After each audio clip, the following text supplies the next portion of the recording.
Hello Scorpio! Welcome back! Tagalog Express tayo ngayon. Sun, Moon, Rising Sign and Venus para sa sign ng Scorpio para sa May 2024. Kunin nyo lang kung ano yung nagre-resonate at kung hindi nagre-resonate kahit isa, kung wala, okay lang yan. Maaaring sa susunod na buwan ang makaka-relate tayo. Pero kung nandito man tayo, meron dahilan kung bakit nandito tayo ngayon. So, kukuha tayo ng 5 cards for a change sa iyong core energies and then supporting cards para pakita ang mga ganap supporting yung core energies. At maaari ding lumabas ang advice. Nako, Scorpio, umalis sa isang pagkakataon na meron ka isang bagay na tinalikuran. Pero mukhang love siya. Ace of Cups to eh. Missed opportunity in love. Meron kang tinalikuran na bagay pero mukhang yung bagay na yon or yung tao na yon ang siyang tao na para sa'yo talaga. Pero, syempre, wala ako sa posisyon para sabihin yun. Tingnan natin yung mga ibang cards. Kasi, essentially, ang Ace of Cups, alam mo yung hindi pa nga nahihinog, pero tinalikuran mo na. Parang ganun yung nakikita ko.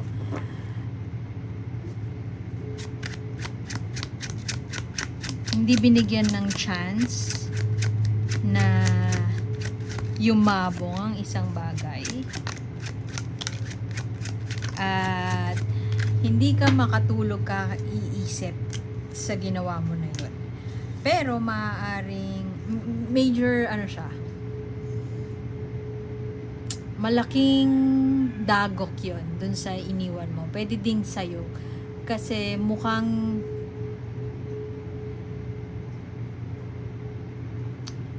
okay kayo. Kasi ang tower usually yung sampal na universe. Ito na yung tatapos sa lahat. May nanalo na, parang gano'n. Yun ang tower. Mukhang nasa healing phase ka ngayon or gusto mo mag-heal kaya ka umalis. Pero ang maganda sa tower is that maaring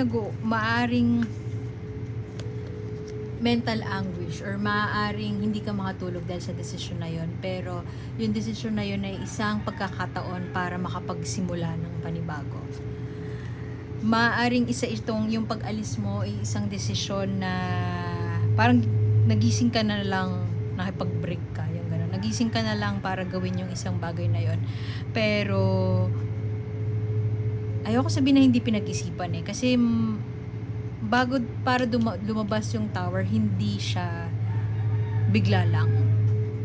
Matagal na siyang siguro may sayaw between the two of you. Hindi ko alam kung anong sayaw na yun.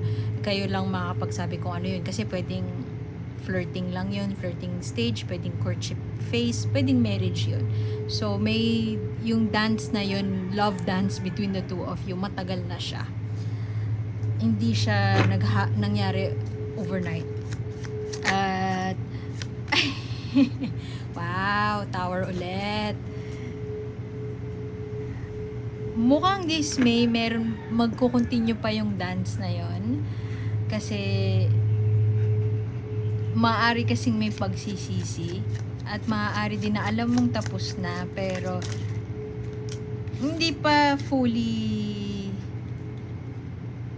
Alam mo yun, halimbawa nakipag-break ka pero nakikipag-usap ka pa rin. Yung ganun. Nagsistay ka pa din. Or merong isang bagay na hindi mo pinpoint bakit ka nga ba umalis. At the same time, hindi mo din ma-pinpoint bakit kailangan mo magstay. Ano yung purpose? Ano yung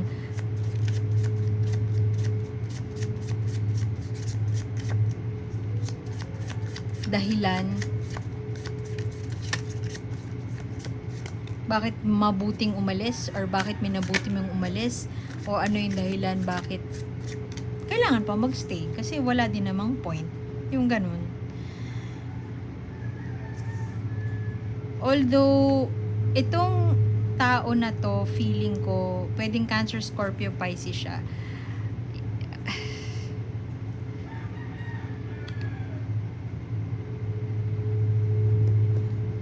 Tampo siya.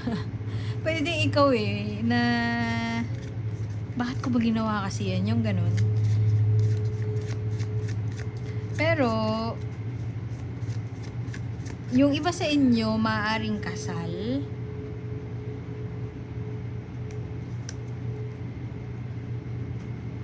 sa isang tao na parang perfect naman para sa kanya pero hindi niya gustong kasama. Pwede ikaw din yan.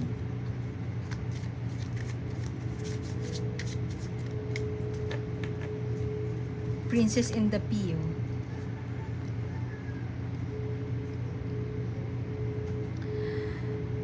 Gusto mo lang magpahinga pero alam mo na may niggle. Merong parang kalabit from your conscience.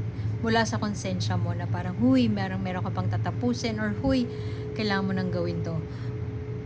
Di ba yung kwento ng Princess and the Pea, nararamdaman niya yung P, kahit ilang mattresses, kahit anong patong mo to patch yung feelings mo towards that person, na nararamdaman mo na gusto mo pa tong taong to. Andun pa rin siya. Merong isang tao around you, I'm not really sure, yun nga kaya sabi ko kanina baka kasal yung iba sa inyo. Pwedeng padating din to. King of Wands. Very charming, very creative. Pwede ding mabokang tao. Nasa sidelines lang siya Ibig sabihin, maaaring hinihintay ka niya na maging single kung hindi ka single. Pwede din na he cares so much about you. May affection siya towards you. Pero hindi niya naman sinasabi na romantically interested siya sa'yo.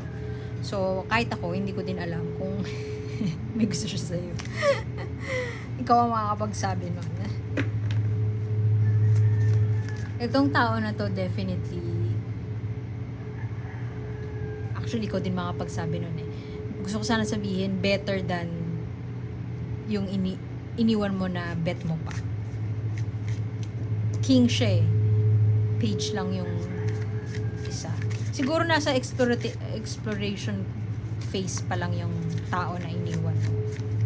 So, laro-laro lang. Hindi naman sa pinaglalaruan ka niya, pero that person, gusto niya lang, he or she just wants to have fun. No commitment siguro. Ganun ang energy niya. Wow, daming tao.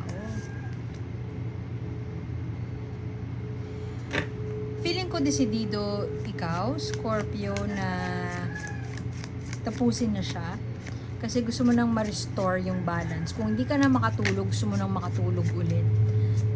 Kasi parang tinanggap mo na merong major shake-up na nangyari. Merong natapos. May, yung sampal na universe, gaano man kasakit, tinanggap mo yun. Kaya umalis ka nga Hindi ka man makatulog, pinagsisihan mo man yun, o alam mo na meron kang na-miss sa desisyon na ginawa mo, alam mo sa sarili mo na kailangan ng tuloy ang buhay. Dahil ito, Temperance. Pwede din nagtitimpi ka na gumawa ng isang bagay pa na alam mong hindi makakabuti para sa'yo. Mature ka enough para gumawa ng isang bagay na alam mong makakabuti para sa'yo. Self-restraint din ang ko. Kung na-meet mo na tong taong to, yung charming na tao, pinipigilan mo yung sarili mo maging involved. Pwedeng siya yung kasal maging involved sa isang tao na hindi mo pa lubusang kilala kasi maaaring takot ka na maulit yung nangyari dun sa past situation. At hindi mo muna ino-open or may bala ka na hindi mo na i-open ang sarili mo sa isang romantic connection soon. Pwede din magkakaroon ka ng opportunity. Kung meron kang missed opportunity in love, meron kang new opportunity in terms of finances. Pwedeng magkakapamana, pwedeng bagong offer sa trabaho, pwede ding bibigyan ka ng actually pwede na bibigyan ka ng isang bonggang regalo neto. Merong manliligaw na guguluhin yung buhay mo. Joke. Guguluhin lalo yung sitwasyon. Wow! King of Cups.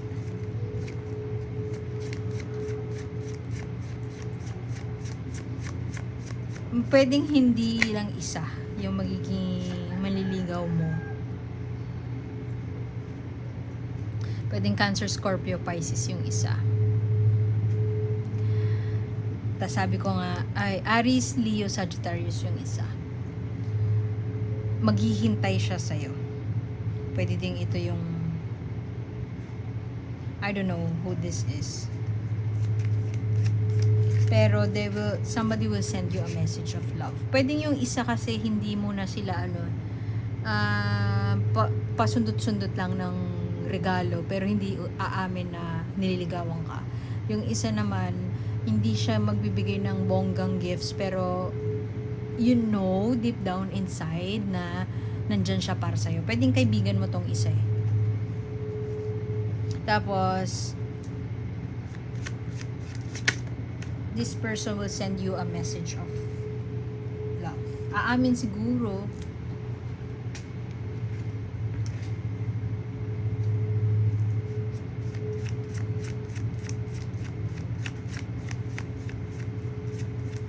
Pero ang napipick up ko, kung sino man tong dalawang to, parang lalo silang gugulo sa magulo mo ng isip sa ngayon.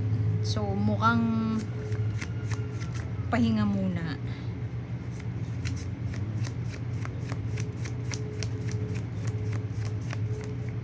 Meron kang last card.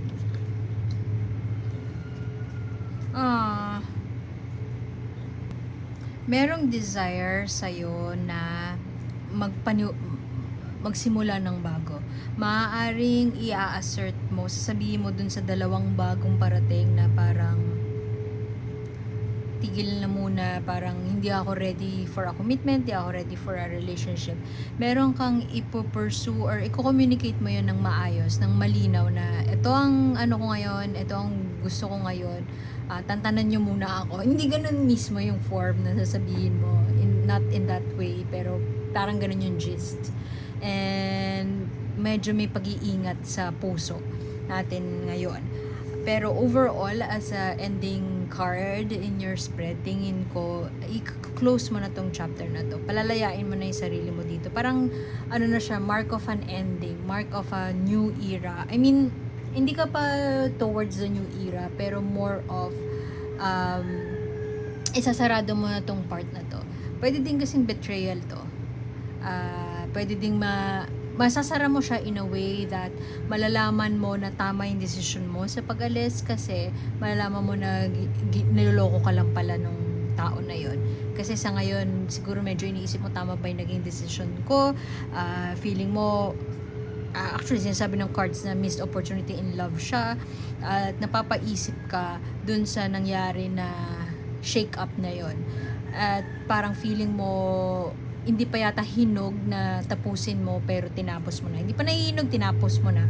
So, parang doon nanggagaling yung pag-iisip, pag-overthink maaari na tama ba yung naging decision ko? After this card is this card. Yun yung ending na. Pwede ding rock bottom ito. Magbe-breakdown tayo. Pero 10 is a closure. 10 parang completion na siya. Final na siya. Final na. This is my final answer. Ganon ang estado ni Scorpio sa ngayon. Kung ano man ang kahihinatnan nito, ang tabayanan nyo sa next month. Tingnan natin next month. So like, share, and subscribe lang.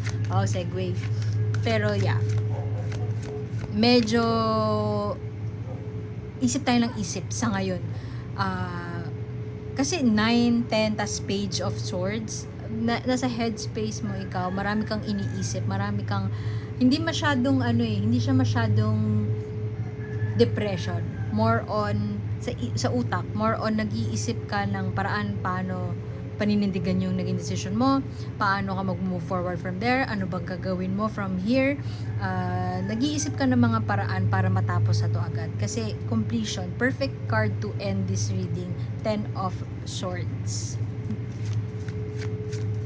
Promise of new beginnings, ganyan. Wala pa sa new beginning kasi na Ace of Cups nga, missed opportunity. Pero it's an ending. Maaring maraming magbigay sa'yo ng messages of support, pwedeng manliligaw, pero sa energies mo ngayon, sobrang dami mong iniisip, parang wala akong panahon para dyan sa ngayon. Parang ganun yung pinanggagalingan ni Scorpio. Uy! Tough love. Merong mga bagay na nangyayari sa atin na sobrang sakit pero kailangan siyang mangyari kasi ito yung nararapat para sa atin. Ito yung makabubuti sa atin in the long run. So, take it with a grain of salt if you can.